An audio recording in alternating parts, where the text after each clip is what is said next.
I've just read some slightly startling news about this game on Wikipedia. It's Gunbird for the Sega Saturn, and I'll be doing a shooter review of it in a moment. It features some fairly adult references. First off, I learnt that one of the main characters, Ash, is a pedophile and has an unhealthy love interest for Marion, the 13-year-old English witch. And also, Tetsu, who appears in this game with a beard peddling a helicopter, is in fact a faggot. So quite a lot of controversy surrounding this game. Anyway, we'll get on with the review now. I'm just doing a little run through with all the characters so you can see their weapons. So before I get settled into my main character, here are they. This is a little bit of a cotton. Nice magic. Weapons work well. She's very manoeuvrable. Good all-rounder, this one. One of my favourites. Next up, we've got Tetsu, the guy who pedals around in his helicopter. And his craft is rather slow. And but bullet spread is quite nice. Particularly his attack, those flames. It's probably my favourite extra attack on that one. Nice character overall. Next up, Ash. Looks a bit of a prat. Don't really like this character, although I do like his secondary weapon, which are those donuts.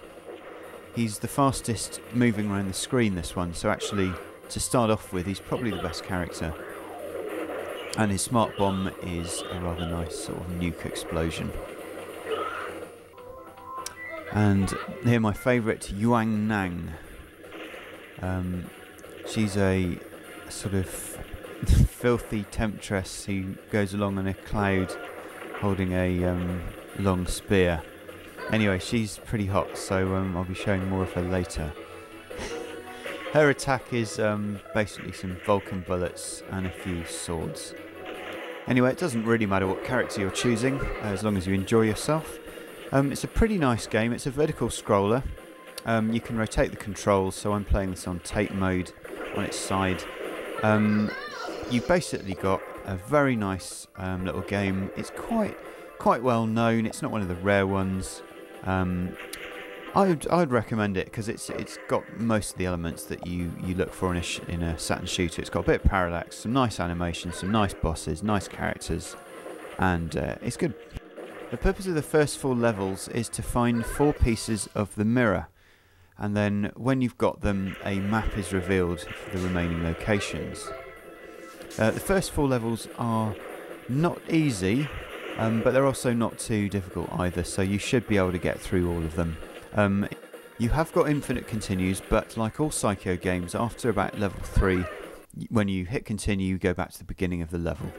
So this is where you find the sort of paedophile ring underground somewhere in Wales, and it chucks you into this castle. You have a few nasty battles, sort of cyborg police there, some kind of ethnic character in a big hat, some tombstones, and what I believe is then a skull which turns into a smiling potato head.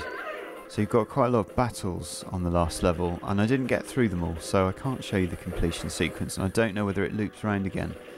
But I suspect if it's anything like other Psikyo games, you probably do loop round again, and it probably opens up some extra features. So overall, before I go on to the scores, it's a very tight game. It's a classic Psikyo game. I prefer it to Strikers 1945. Not quite as good as Kingdom Grand Prix or Dimahoo, but nonetheless a very nice game. Okay, before the scores, I'm just going to show you this competition area. It displays many photographs submitted by viewers, and here's some of my favourites. There are about 400 photographs in total. It's a bit like Tony Hart's gallery. People have sent in their favourite pictures. So here's some of mine. I'm not sure whether these scored highest amongst the judges, but they certainly score highest amongst me. Hang on, where did that one come in? And there's a camel toe. Always good in a computer game. Those are your 3 villains that you're fighting the entire time. They seem to own a lot of machinery. And there's my favourite character, Yuang Nang. So, to scores, Gunbird. I'm going to give it a 7 for graphics. Not so good sound, 6. The tunes are a bit naff. Sound effects are okay though. Playability 7. It is a pretty playable game. Value 9. It's one of the cheapest games you can get, so I'm going to give it overall a 7. And the next game we're going to be reviewing in our next show is going to be something special. Keep watching.